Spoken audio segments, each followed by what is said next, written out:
Letras Corsarias. Antes de nada quiero aprovechar para dar las gracias a todos los implicados en que este encuentro en torno a la traducción haya sido posible. En primer lugar, a la Asociación de Traductores Literarios y Editoriales Hace Traductores, que son los que ponen en marcha la celebración de este día en distintos puntos de España. También a la librería Letras Corsarias por cedernos el espacio y darnos un huequito en su programación. Y por último a mis compañeras María y Susana, que aunque no están aquí conmigo, pues también se han encargado de organizarlo todo. Y gracias a Ismael, que ha venido desde Barcelona, se ha metido una paliza en esos trenes Renfe tan maravillosos para estar aquí con nosotros esta tarde. Y nada, vamos a charlar con él sobre su experiencia traduciendo este libro, El cuarto de Giovanni, y sobre James Baldwin. Hablando de cómo hacerlo, llegamos a la conclusión que lo mejor era hacer como una especie de entrevista para que sea un poco más dinámico, pero bueno, para que no sea solo entre nosotros dos, si en algún momento alguien quiere intervenir para preguntar algo, decir algo, aunque luego al final habrá como unos 10-15 minutos de turno de preguntas y comentarios, pues podéis intervenir sin problema. Así que nada más, voy a presentar a Ismael así rápidamente un poco para quien no le conozca. Ismael Atrache ha traducido el cuarto de Giovanni de James Baldwin. Estudió traducción y escritura creativa y fue lector editorial, y actualmente se dedica a la traducción literaria desde el año 99, ¿verdad? Desde entonces ha traducido alrededor de 100 obras de autores tanto contemporáneos como clásicos, como Henry James o Charles Dickens, entre muchos otros. Y en el año 2013 recibió el premio de traducción Esther Benítez, que otorgan los miembros de la Asociación de Traductores. Como hemos dicho, una de sus últimas traducciones, o la última, no sé si esta ha sido la última, es El cuarto de Giovanni, la última que se ha publicado, ¿no? Bueno, una de este año. Más o menos, sí, más o menos, sí. Vale. Hecha.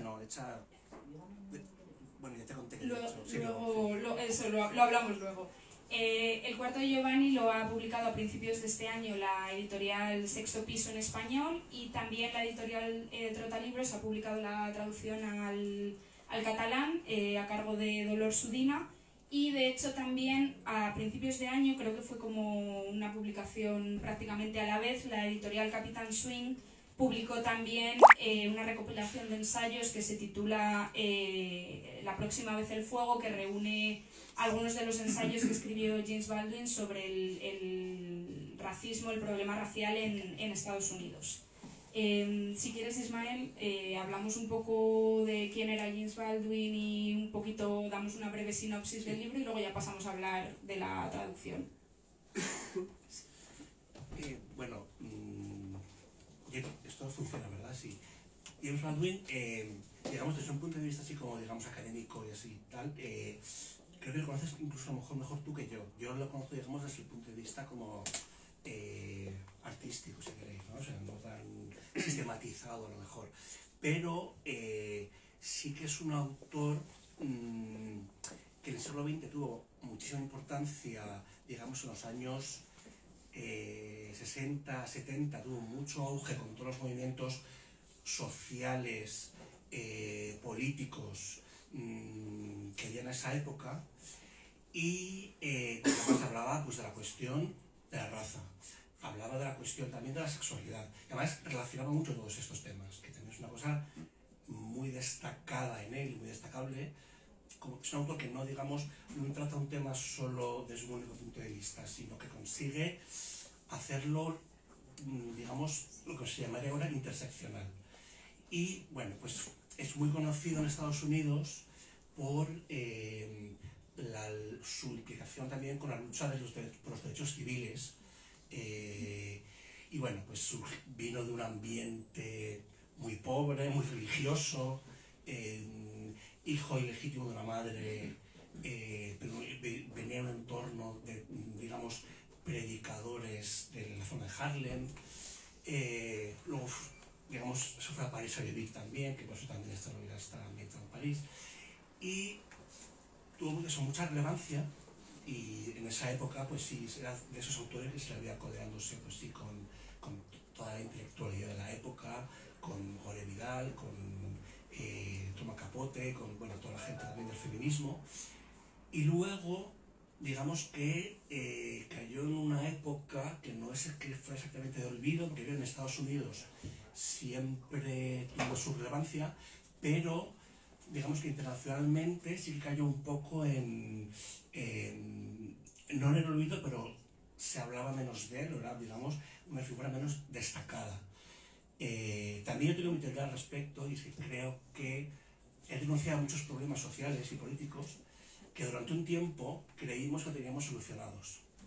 Y luego os lo cuento luego. Yo hice el informe de lectura de este libro cuando era lectora editorial hace 20 años, para la editorial Alba, y me pareció cuando lo leí que estaba muy bien, pero que ya estaba superado porque estábamos ya en una época de progreso. O sea, y ahora que estamos viendo cómo resurgen bueno, muchas cuestiones sociales, muchos derechos sociales que se habían conquistado, pues ahora parece que están en retroceso. De repente nos damos cuenta, yo creo que me he dado cuenta, que este autor nunca pierde la relevancia. Lo que pasa es que estamos en un momento histórico, creo que un poco demasiado optimista quizá. Y entonces ahora, digamos, ha vuelto a cobrar todo aquello que dijo hace, pues eso, 40, 50 años. Bueno, se ha revelado como un tema desgraciadamente de candente actualidad, y su análisis sobre todas estas cuestiones, y como están más tan relacionadas, la clase, el poder, la sexualidad, la política, pues bueno, como su análisis de cómo funciona todo esto, pues es muy certero, y esto se ve en sus ensayos, pero en la narrativa también consigue, de una forma, digamos, de la ficción, meter todos estos temas en un todo, digamos, coherente, ¿no? Y potente. Y entonces ahora, pues, digamos, como este año se ha cumplido el centenario de su nacimiento, sí, en agosto del 24, que pues se ha vuelto a reeditar. Y luego también, bueno, esto lo comentamos ahora, también hubo problemas con los derechos de la venta de los derechos, con lo cual hacía mucho tiempo que las novelas no estaban disponibles en castellano, o estaban traducidas en antiguas, o estaban censuradas. Que eso seguramente lo sabes mejor tú que yo, pero Baldwin, claro, pues aquí lo que salió, a lo mejor en la época del franquismo, pues ciertos temas pues no les gustaba. Entonces hay partes que, porque nunca llega a ser muy explícito, pero también lo es. Entonces pues sufrimos la censura, y entonces ahora pues digamos ha habido como un auge, y se ha vuelto a recuperar toda su obra, que es lo que están haciendo estas dos editoriales, Sexto Piso en la parte narrativa, y Capitán Swing en la parte de ensayo. Y eso. Sí, de hecho lo que comenta Ismael, realmente, a pesar de tener mucha relevancia o bastante relevancia en Estados Unidos, yo creo que fuera de las fronteras de Estados Unidos, quizá a lo mejor en Francia, porque vivió allí, sí que es un autor más conocido, pero más allá de Francia, en Europa yo creo que no se le conocía tanto. En Europa sí que se publicaron algunas de las novelas, no todas, en los años 70, pero como comentaba Ismael, pasaron por la censura franquista de lo que entonces se llamaba el Ministerio de Información y Turismo.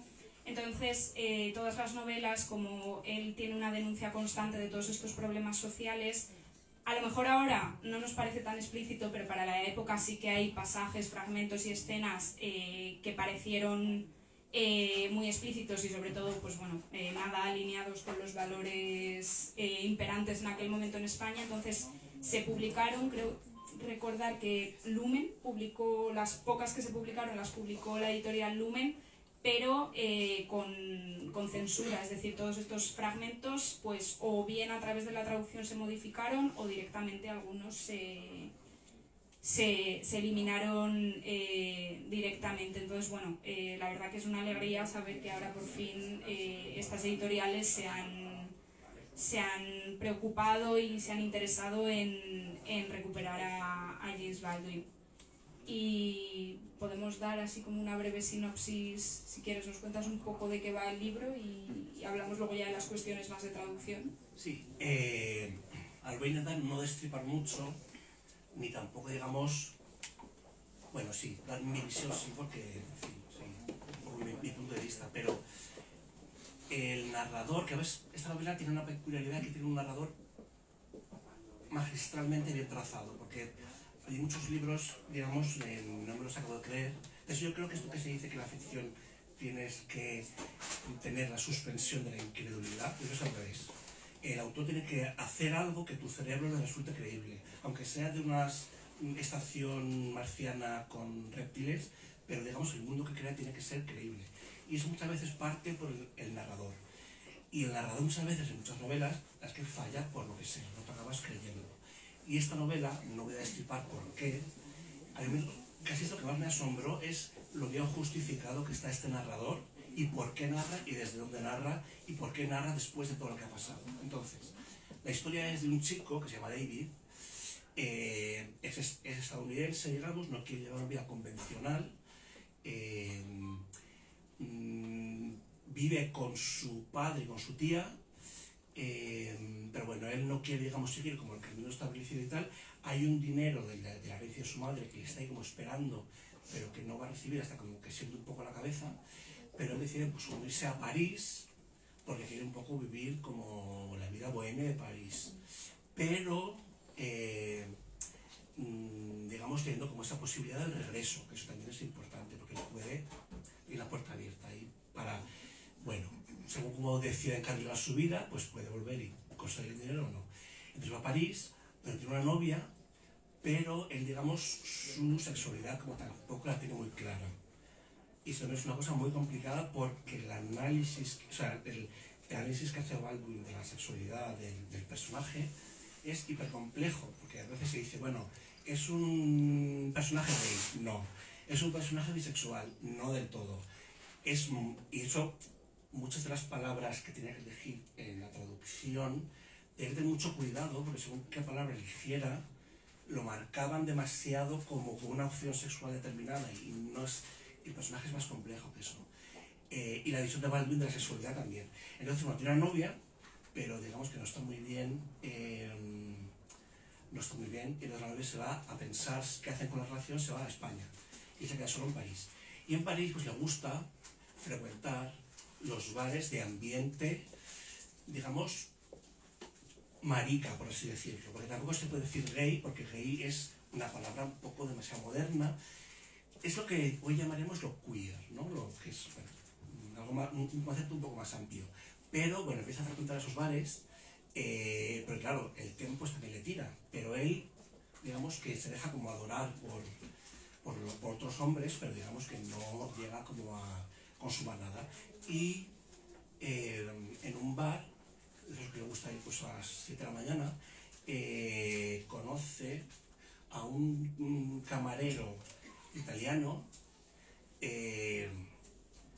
bueno, que en Italia pues también tenía, digamos, una vida, digamos, más o menos heterosexual, pero bueno, pues también se relaciona con Andrés en París. Es un chico con mucho desparpajo, muy descarado y muy pobre. Porque es pobre inmigrante. Y además, esto es muy importante porque todas estas facetas de los distintos tipos, digamos, de opresión están condensados en este personaje. Y entonces empiezan a tener como un flirteo. Un flirteo que acaba en una relación. Y acaba una relación, los dos metidos en el cuarto de Giovanni. El cuarto de Giovanni es lo que condensa, digamos, todas las distintas formas, digamos, de discriminación, de opresión, de injusticia, están un poco como englobadas ahí, y es una novela muy poética, a veces con unos discursos como también muy, muy lógicos y muy cartesianos casi,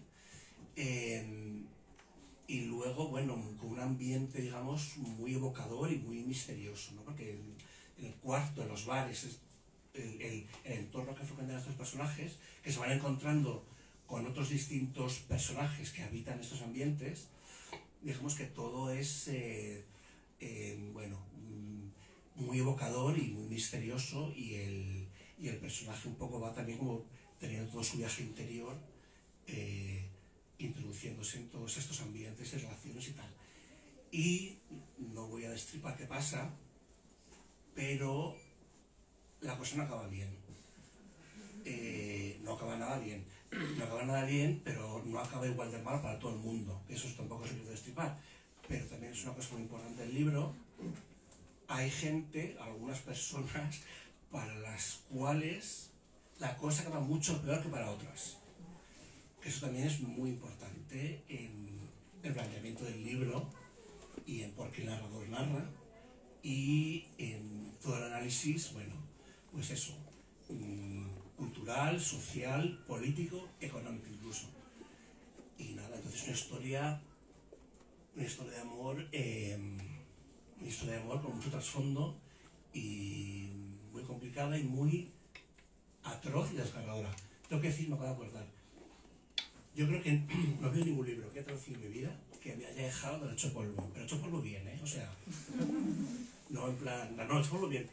Pero que me haya dejado tan, digamos, durante unos días de verdad, devastado emocionalmente.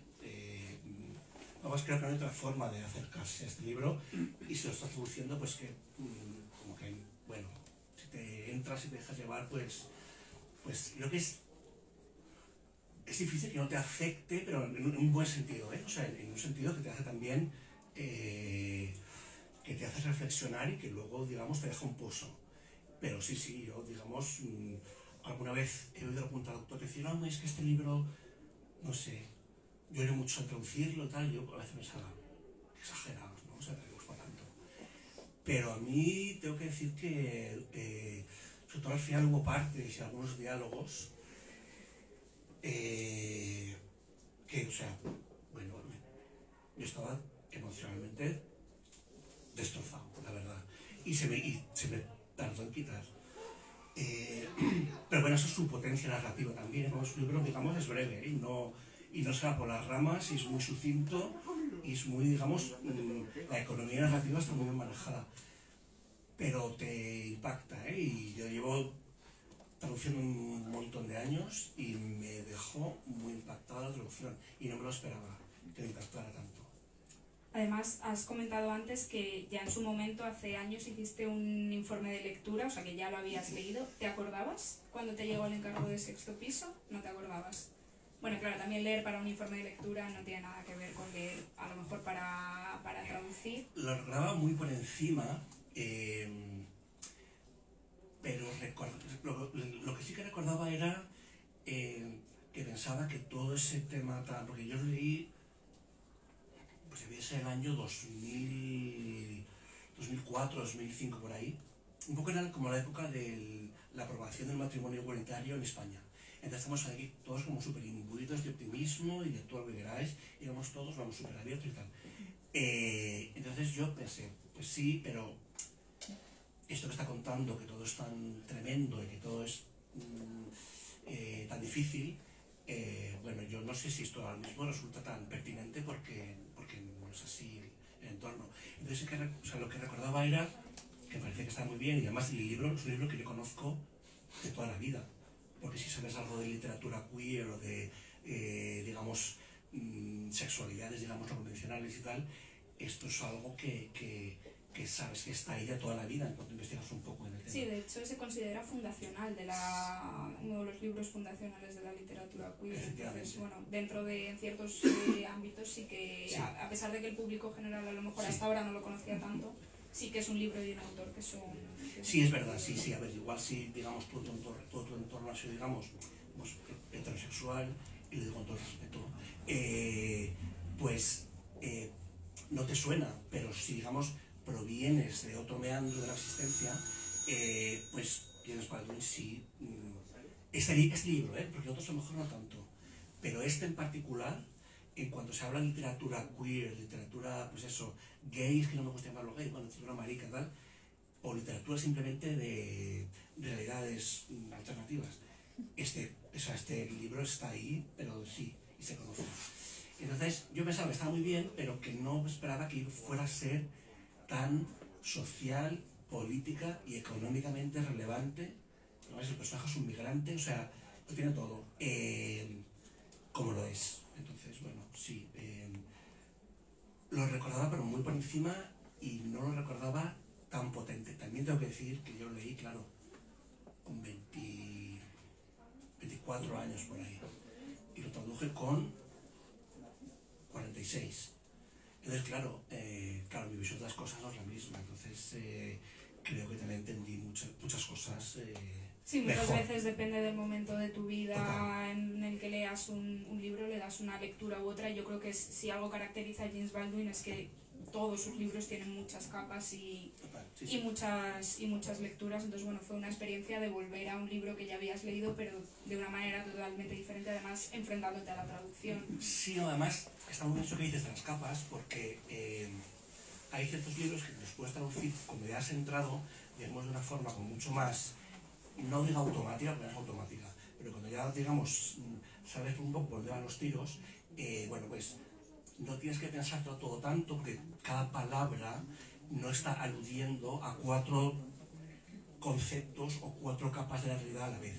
Pero si aquí, a la vez que habla, pues eso, de lo que está pasando, de la acción que está pasando, pues también está aludiendo a otro tipo de conflictos que tienen que ver con toda la temática del libro. Entonces, o sea, lo digo también, no como algo malo, pero traducir esto es como pasar por un campo de minas.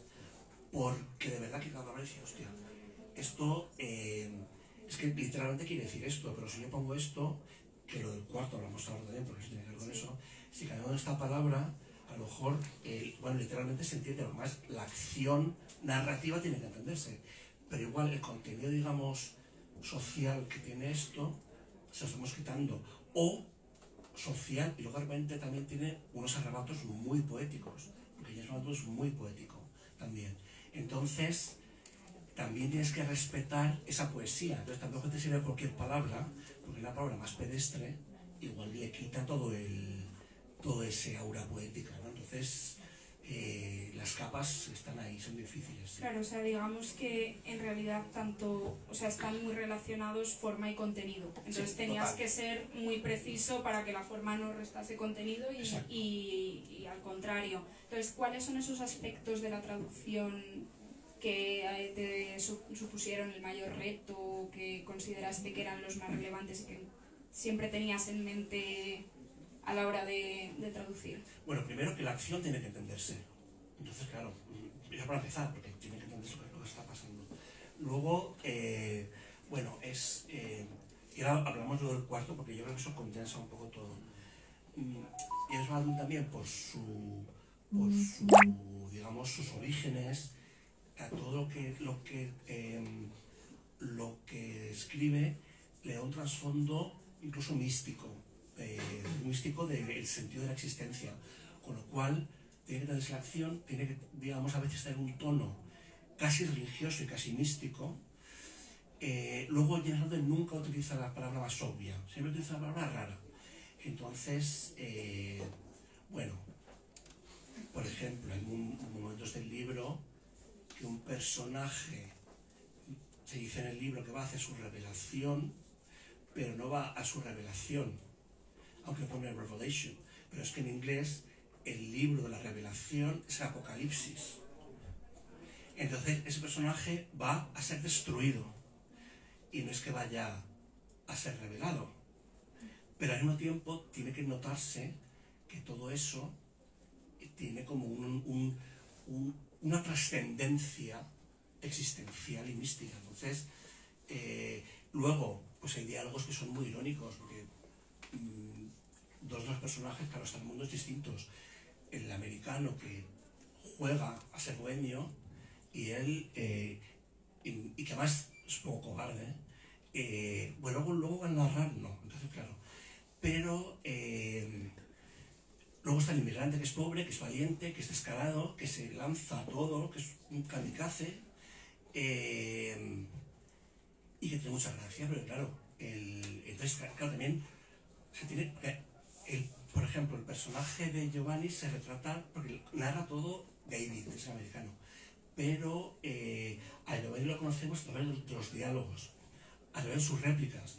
Entonces esas réplicas tienen que reflejar su personalidad, tienen que reflejar lo chispeante que es, lo que sufre y lo mal que lo trata David. Y eso lo sabemos también por las respuestas que él da. Y o sea, los diálogos también tienen que ser, bueno, tienen que tener esa chispa. Y luego también, bueno, pues hay cuestiones, por ejemplo, como todo el tema económico, que también se revela, por ejemplo, a través de los diálogos. O sea, que David sabe que tiene un dinero ahí que le espera, pero no le gusta vivir en ese cuarto porque es muy cutre. Y le dice Giovanni, ¿qué pasa? Que tú crees que a mí, un inmigrante pobre, me van a dar una habitación en el hotel Crillon de París. O sea, entonces tiene que tener ironía el texto, tiene que tener bueno, ese contenido poético, y al mismo tiempo tiene unas reflexiones como que a veces parecen acertijos lógicos que también tienen que entenderse, ¿no? Que eso es que es muy difícil transmitir, digamos, en qué consisten esos acertijos si no se lee el libro, porque tiene mucho trasfondo también como existencial, a veces tiene fragmentos que parecen como tratados de lógica, una frase con 4 negaciones, porque no es menos el que no ve, porque ve el que no ve, que os parece muy difícil, luego no lo es, y tiene sentido, pero dice, bueno, a ver, esta frase que tiene 4 negaciones, pero al final es una afirmación, y entonces está como dando una máxima sobre la vida. Entonces, bueno, es un libro que no te da respiro, pero en el buen sentido. Entonces, claro, era tener todas estas cosas en cuenta a la vez y que al mismo tiempo se lea bien, porque es que el libro se lee bien. O sea, yo creo que se lee mucho mejor de lo que se traduce. O sea, claro, seguramente. Yo estoy contando esto y claro, el que vas a pensar es que esto es que va a ser aquí como el Tractatus Lógicos Filosóficos, o como se pronuncia esto. No, y no, es que se lee muy bien. Pero, y eso luego, bueno, muchas veces lo he visto en críticas, ¿no? Y dicen, bueno, si la claridad con la que escriben es algo, y digo, bueno, tradúcelo. Pero se lee muy bien, de verdad. Entonces, pero o sea, también sí, pues palabras que aludan a lo mejor a un concepto económico o político, y si tú no reflejas eso de alguna manera en la traducción, bueno, pues otra cosa que es también muy compleja. Estamos poco después de la Segunda Guerra Mundial. Entonces, claro, para hablar de ciertos temas de la sexualidad, los personajes tienen que hablar como una persona de su época, pero tampoco pueden sonar rancios. Quiero decir, yo me dediqué mucho a buscar en el corde de la Real Academia, que es el corpus diacrónico, que puedes buscar textos de hace décadas. Porque claro, cuando hablan de, digamos, todos los personajes que conocen en los bares y tal, la homofobia también interiorizada que tiene el narrador, que a veces, claro, les llama a los personajes con términos denigrantes. Pero claro, yo no iba a poner ese mariposón o ese Sarasa, porque iba a parecer que estábamos en una película de Fernando Esteso, y no. Entonces, eso fue otro tema también, digamos, complejo, también por la editorial lo hablé y tal, dije, mira, pues he puesto aquí marica o tal, pero es que marica en esa época me he documentado y se decía, o sea, no es tan moderno como parece. Otra cosa es que no haya tanto registro de ciertas palabras, pero esas palabras hace 60 años se usaban y existían.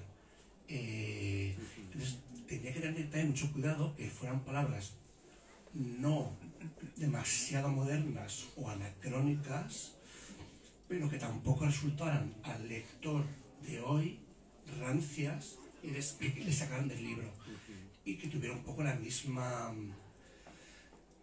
sensación que podía tener el lector de la época, ¿no? Como viva y como no, que no estuviera como apolillado, pero que tampoco hablara, digamos, el lenguaje luminario. Sí, al final, bueno, la adecuación del lenguaje a la época, cuando te enfrentas a un texto que fue escrito, pues eso, hace pues ya 60 años, ¿no? Creo que es del 56 este libro, más de 60 años. Siempre, bueno, es una cuestión que hay que resolver, tomar decisiones, y luego que la editorial entienda por qué esa palabra sí y no otra. La editorial lo entendió todo perfectamente. O sea, ahí tengo que decir que fue todo maravilloso y estupendo, y me entendieron todo. O sea, que por ahí muy bien. pero bueno, también la cuestión, cierta dificultad que bueno, esto pasa cuando retrata, digamos, un ambiente que se ha considerado marginal. El problema es que no hay muchos registros literarios de ese lenguaje, que es el lenguaje que se utilizaba, pero claro, que son cosas que me preocupaba. Digo, vale, es que igual de esta palabra encuentro solo tres referencias. Pero claro, luego yo pensaba, digo, vale, pero este mundo considerado marginal, ¿cuánto testimonio literario, que se supone que es como un elevado, dejaba? O sea, si ya había tres referencias de esta palabra, una palabra considerada marginal es que se usaba muchísimo. O sea, tú buscas la palabra mesa y encuentras 50.000 referencias. Pero una palabra de algo que era considerado un submundo, no solo pecaminoso, sino, bueno, de delincuencia, porque la homosexualidad o la sexualidad no convencional era un delito. Entonces, son, digamos, aspectos de la realidad que yo me doy cuenta también al buscar información, aspectos de la realidad que han dejado poco registro literario, que a lo mejor otros registros, digamos, literarios, hay muchos ejemplos, pero de esto no. Pero bueno, el hecho de que ya hubiera algo quiere decir, o sea, que si ya había registro literario de esto, es que se usaba. Y ya que estamos con el lenguaje, si quieres vamos a hablar del tema del título y por qué cuarto y no habitación, porque bueno, el título original del libro es Giovanni's Room, entonces bueno, pues room, una palabra muy común, igual que cuarto, igual que habitación, pero claro, había que tomar una decisión entre habitación o cuarto, y tú desde el principio tuviste claro que era cuarto o no, le diste vueltas y al final... Le di 1000 vueltas, sí. Yo de hecho, a ver, existen traducciones con los dos títulos, habitación y cuarto. Y no sé cuál más, o sea, en qué proporción hay uno u otro. Pero yo de hecho empecé titulando la habitación porque dije, bueno, vamos a ver. Pero luego, digamos, según iba avanzando, me di cuenta que tenía que ser cuarto, o sea, sí o sí. O sea, yo lo tengo clarísimo. Bueno, digo, otra persona no, pero yo tengo muy claro. Y de hecho fue de las primeras cosas que me preguntaron cuando terminé la traducción, es por qué has puesto cuarto en habitación. Y dije, bueno, a ver, todo el tema que tiene esta... Para mí titularlo la habitación, voy a empezar por el final. Titular la habitación es neutralizar el libro, o sea, neutralizarlo, plancharlo, quitarle toda la peligrosidad y quitarle todo el contenido. Porque, a ver, Giovanni vive en un cuarto que es infecto. Bueno, David lo ve muy infecto, con nuestro infecto, pero bueno. Es como, para empezar, es lo que en francés se llama una chambre de bonne, es decir, es el cuarto de la criada. Es el cuarto de la criada. Que tiene mucho que ver con todo el subtexto económico y político que tiene el libro. Y con lo que decía que las distintas formas de opresión o injusticia, o como quieras llamarlo, están relacionadas y forman parte de lo mismo. Entonces, cuando empecé a ver que yo tiraba más por cuarto, bueno, empecé a mirar, claro, en distintos diccionarios, distintas acepciones de cuarto. Y ahora, por ejemplo, en María Moliner vi que una de las acepciones precisamente de cuarto es habitación mísera. Mísera. Pero claro, tú dices, por ejemplo, la habitación de las escobas, no, el cuarto de las escobas, o el cuarto de los cubos. Y es que es ahí donde está Giovanni. Es ahí donde está Giovanni. Está ahí Giovanni pues por ser pobre, por ser migrante, por enamorarse de hombres, por acostarse con ellos, etc. Entonces, primero es que, a ver, para empezar, claro, también, ¿qué es? ¿El cuarto de la criada o la habitación de la criada? Pues no es lo mismo, porque una habitación es un espacio neutro. Entonces, el cuarto de la criada ya te imaginas algo angosto, que no la cuida, o sea, que está puesta ahí como un recodo, o debajo de una escalera, o en el altillo, que de hecho estos cuartos pues suelen estar en altillos, o en fin.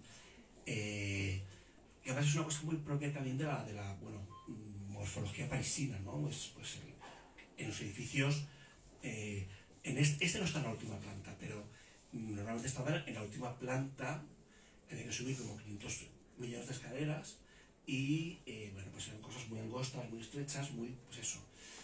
Y claro, llamar la habitación habitaciones que puede ser cualquier cosa. Y esto no es cualquier cosa. Y además es que es importantísimo el título porque tienen diálogos sobre cómo David no soporta el cuarto, quiere ser el cuarto. Ese cuarto es que lo simboliza todo. Simboliza la opresión que siente David, simboliza la miseria moral que tiene David, simboliza su homofobia interiorizada, simboliza también la pobreza de Giovanni, su carácter migrante, lo desprotegido que está también en París, porque bueno, luego se ve que está muy desprotegido, que no tiene nadie que le ayude, que David tiene su colchón, pero bueno, Giovanni es el blanco fácil, el blanco fácil.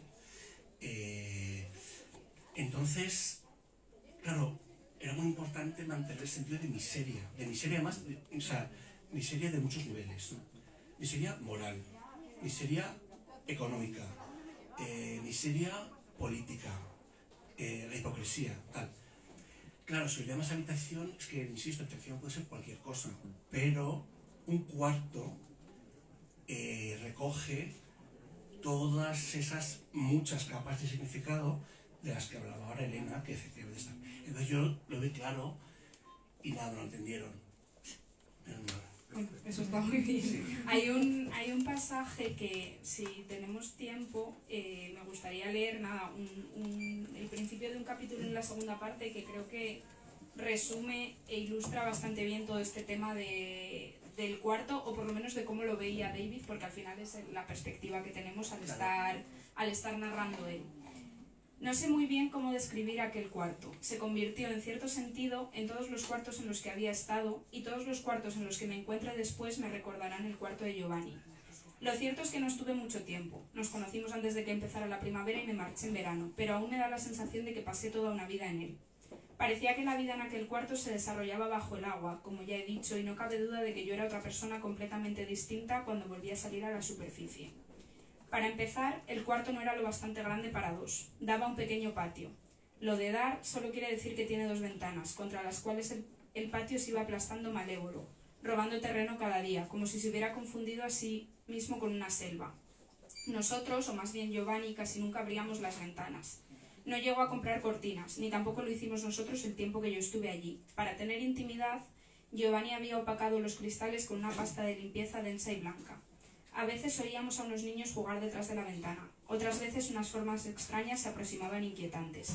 En esos momentos Giovanni, mientras adecentaba el cuarto o estaba tumbado en la cama, se embaraba como un perro de caza y se quedaba calladísimo hasta que lo que parecía amenazar nuestra seguridad se iba. Cuando lo leí me pareció que es un resumen bastante ilustrativo de todo lo que significa la lectura del libro en general y el cuarto en particular y todas esas capas que tiene.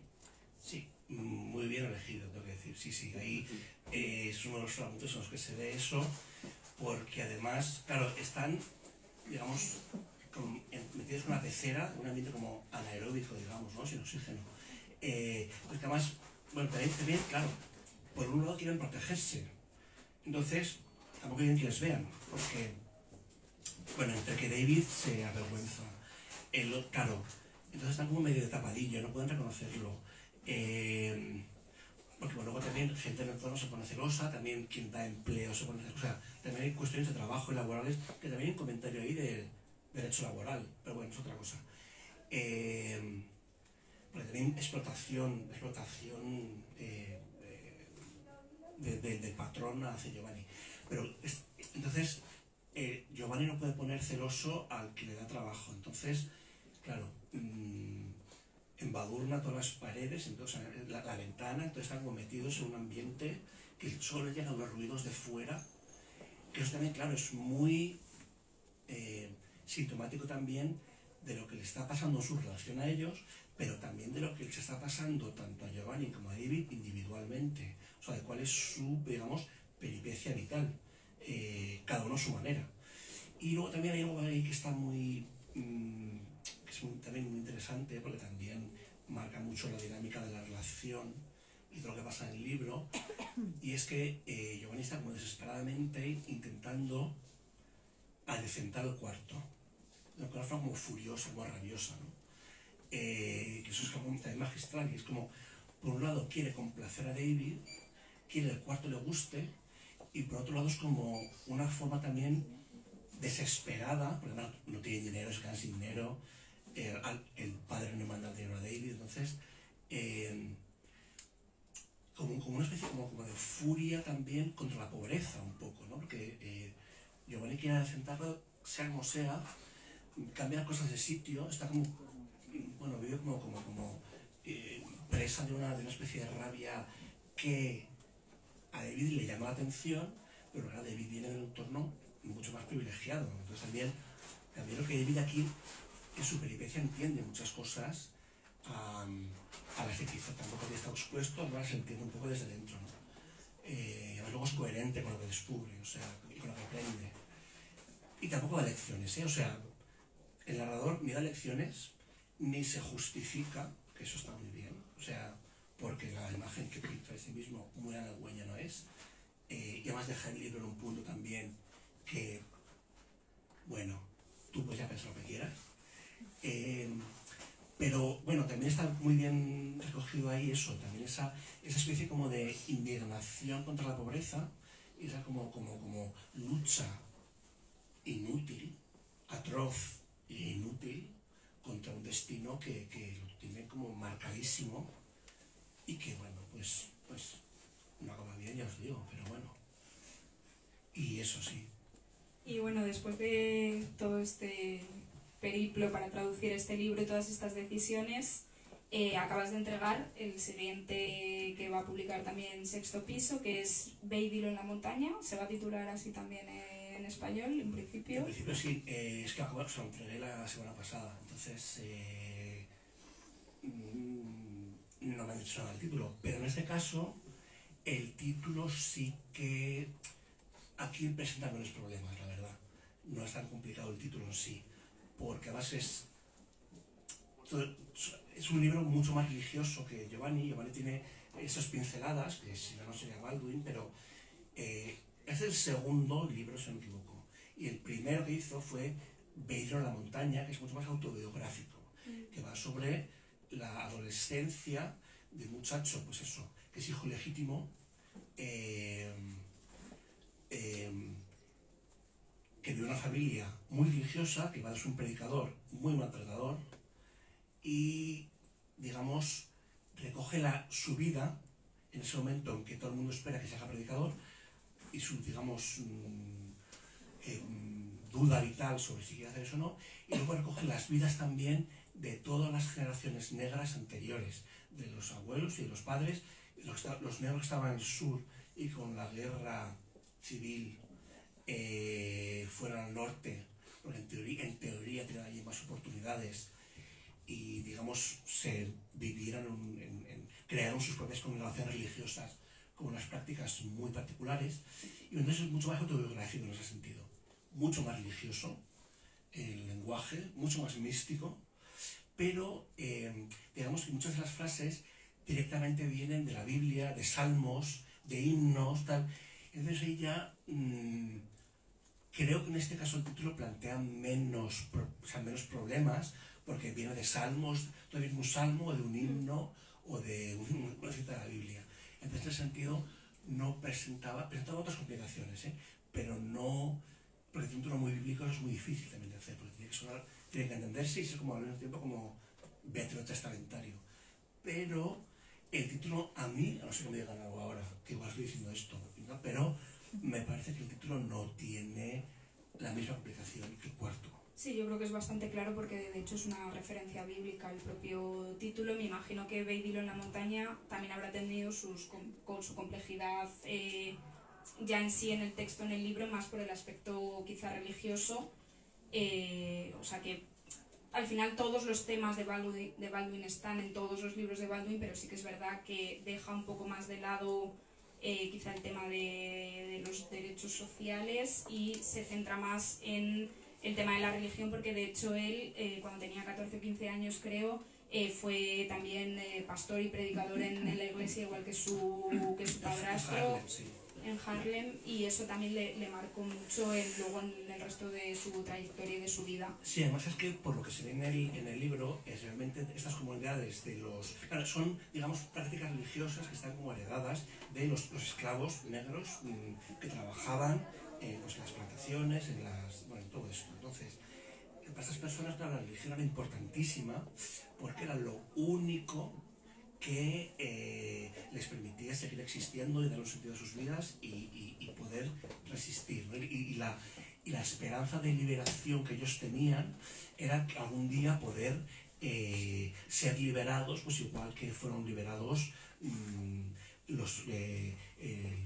las tribus de Israel que escaparon en Egipto y cómo salieron de Egipto y todo esto. Entonces, la religión tiene mucha importancia por el tema biográfico y también porque retrata mucho la lucha de la población afroamericana y todo lo que pasó pues, desde la guerra civil hasta pues, los años 20-30, que es cuando sucede este libro, o sea, el de la montaña, pero digamos que el tono es otro.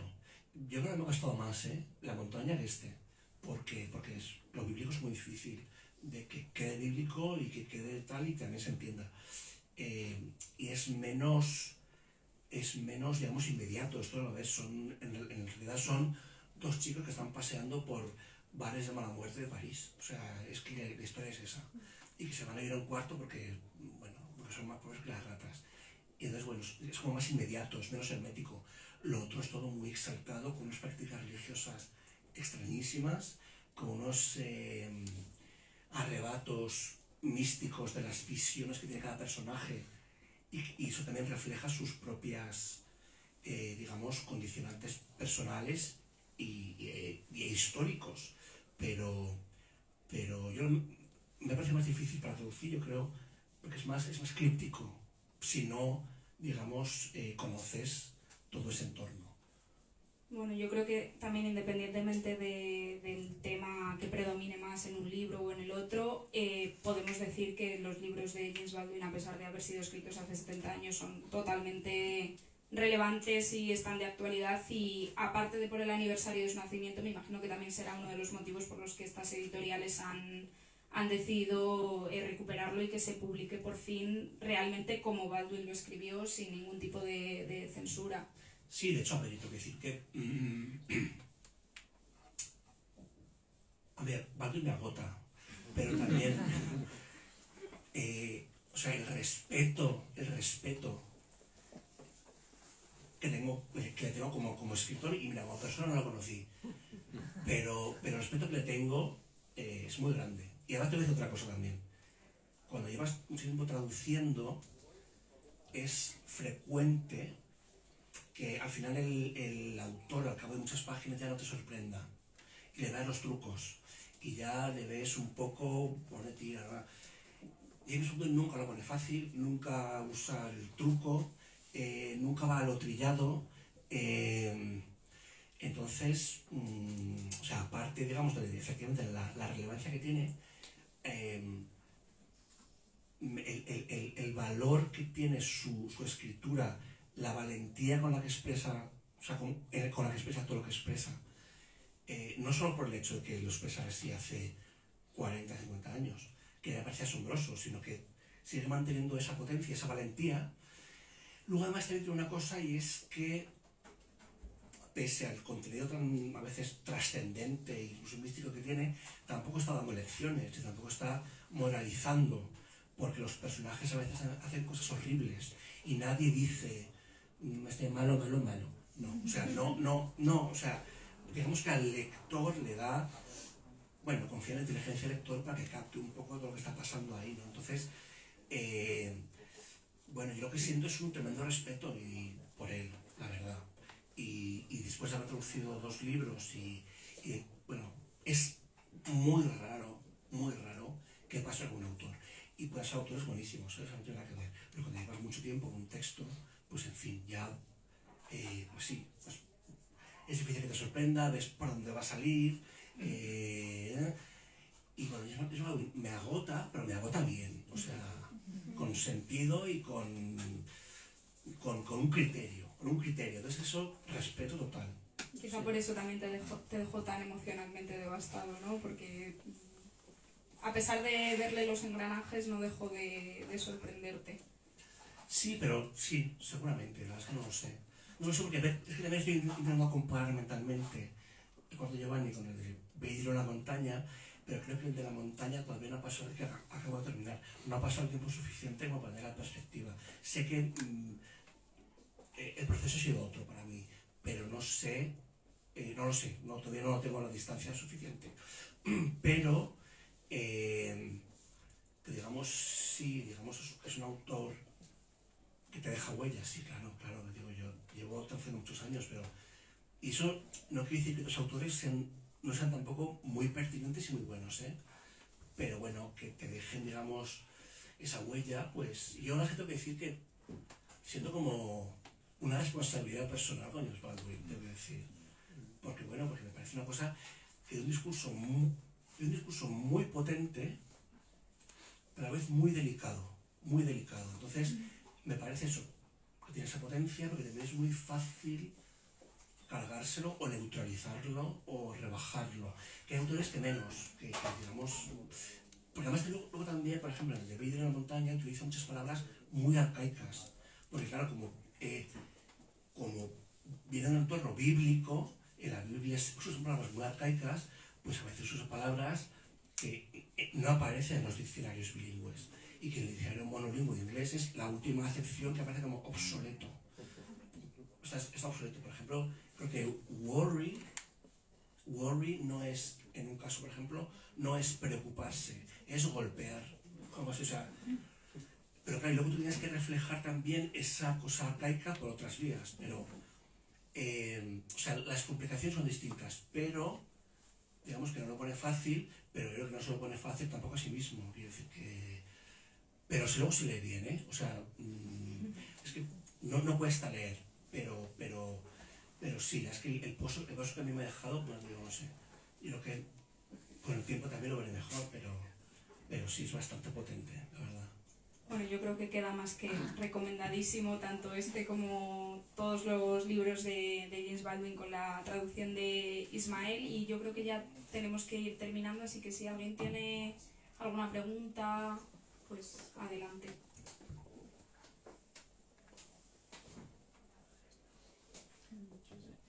¿Lees las versiones anteriores traducidas al español o a otras lenguas antes de traducir? Quizá debería, pero no. No, si hay gente que lo hace. A mí o sea, yo creo que me complico la vida no haciéndolo. Pero creo que es mejor. Creo que es mejor. Primero, si me han mandado una nueva traducción es por algo. Luego no quiero que me influya tampoco lo que han puesto otros. Y claro, otras soluciones... luego también, claro, tampoco quiero ser injusto con traducciones anteriores porque los recursos que tenemos ahora con internet antes no se tenían. Entonces, hay cosas que antes que directamente... Yo lo sé porque yo empecé a traducir en papel, con diccionarios en papel. Hay cosas que no se podían buscar. O sea, o tenías 3 años para hacer una tesis y dejar por todo el mundo, por bibliotecas de Nueva York, donde fuera, o cosas que no las podías encontrar. Entonces, claro, yo quiero que mis soluciones sean mías, quiero saber por qué he llegado a ellas. Sé que digo que me complico la vida y que lo paso fatal al principio, porque no sé qué estoy haciendo. Pero creo que es mejor. Creo que es mejor. Y además digo, es que luego yo creo que es inevitable que te influya si has leído otra cosa, que yo soy, pues igual esto está mejor. Y entonces empiezas como a desvirtuar lo que tú mismo estás haciendo. Y yo por lo menos sé que lo que pongo está puesto ahí por algo y lo puedo defender y sé que obedece a una lógica que además se mantiene a lo largo de todo el texto. Porque si empiezas a meter otro tipo de soluciones, la propia, digamos, lógica interna del texto se empieza como a tambalear un poco, porque ya igual no casan unas soluciones con las otras. Entonces, no. Luego sí que he leído cosas a veces a posteriori, o he leído otras traducciones, entonces, bueno, tampoco con mucho detenimiento, pero sí que he leído luego cosas después. Y bueno, pues me alegro de no haberlas leído. Pero porque me parece que es una solución interesante, ¿no? Entonces, bueno, pues, o sea que no. Después a veces sí, pero no. Muchas gracias. A ti. ¿Alguna pregunta más?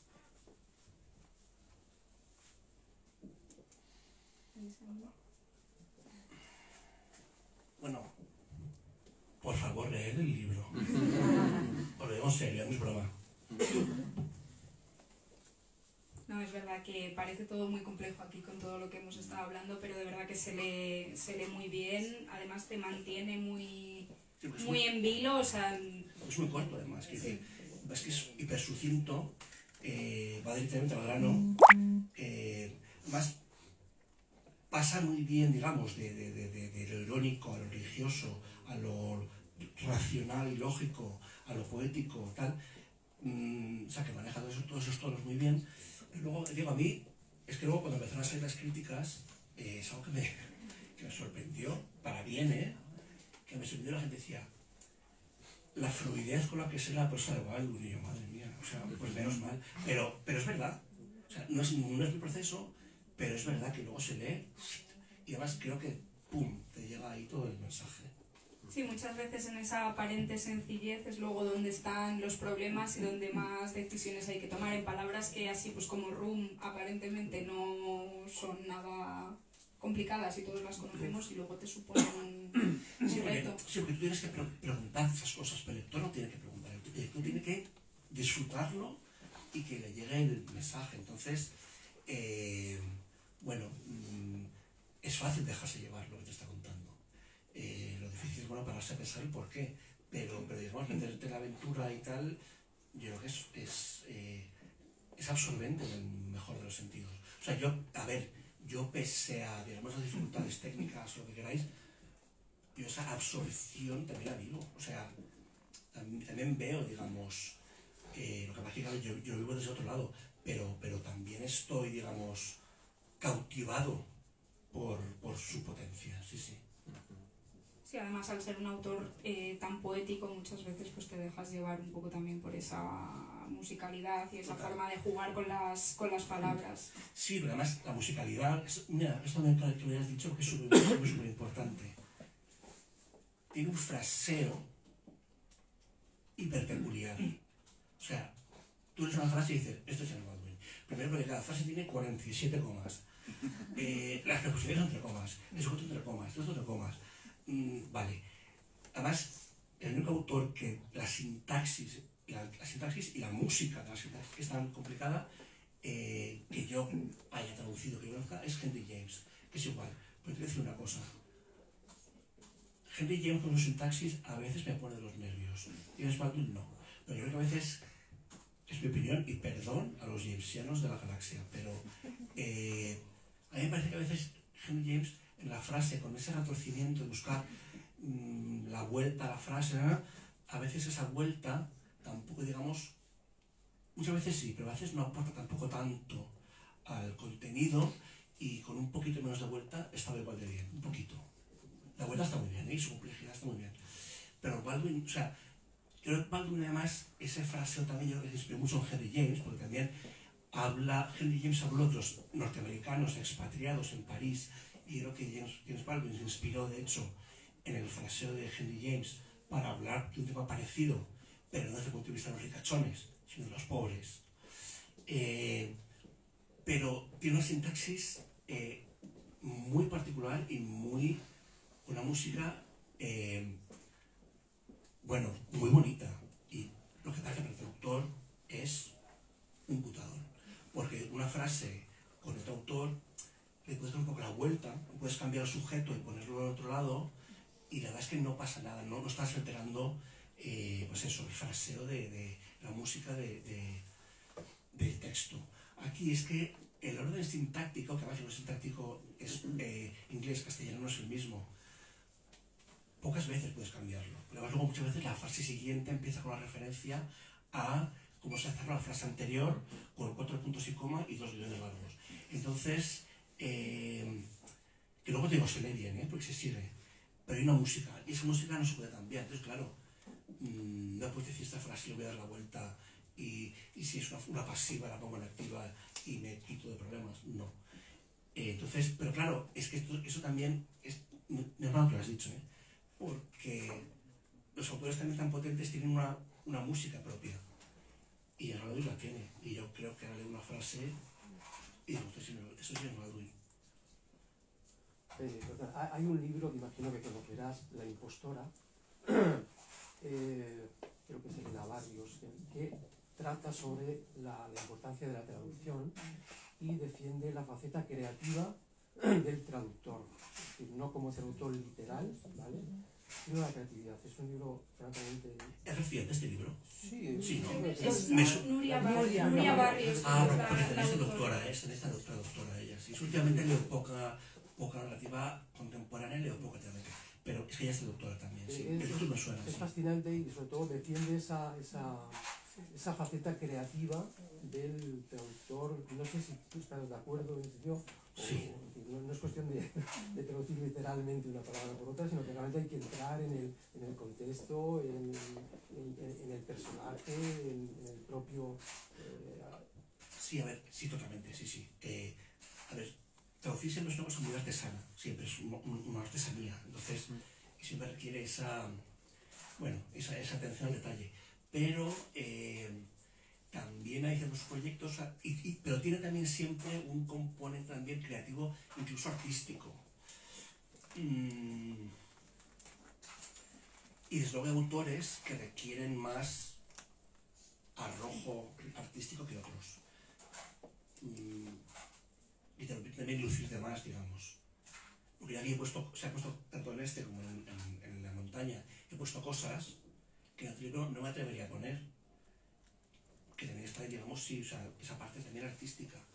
Pero yo, o sea, ahí, ahora mismo no me acuerdo de adjetivos igual rarísimos, que en un libro no pondría ese adjetivo ni loco. Pero yo también tengo como esa cosa de decir, bueno, con James Baldwin y cosas en las que me lanzo, que en otro autor no me lanzaría, y que tiene un lado muy artístico totalmente. Sí, y con determinados autores tan complejos también tienes que dar tú, digamos, bueno, tiene que pasar por ti. Entonces, tú tienes que poner ahí toda la carne en el asador, y al poner toda la carne en el asador también muchas veces estás sacando, digamos, una creatividad artística, sí. Y yo tengo que decir también que James Baldwin, repito, que es el justo con todo el mundo. Yo creo que yo no vivo así cuando lo estoy haciendo, para nada, porque estoy a otras cosas, pero creo que también al traductor le permite lucirse mucho. No, o sea, no por una cuestión de ego, de voy a poner aquí mi impronta, sino que es tan personal y tan singular que al final su traducción también va a quedar muy singular y muy personal, porque es lo que requiere, no es que digas voy a hacerlo así, sino que sale así. Entonces también permite esa creatividad artística, sin duda, y la traducción lo tiene, sin duda. Y autores tan complejos, pues sí, tienes que tirarte quitarte soltarte la melena, tirarte al monte, al abismo, a todo. Sí. ¿Alguna pregunta más? Pues cerramos aquí. Muchas gracias a todos por venir. Gracias a Ismael por las cosas tan interesantes que nos has contado. A vosotras. Y nada, animamos a leer a James Baldwin. Gracias.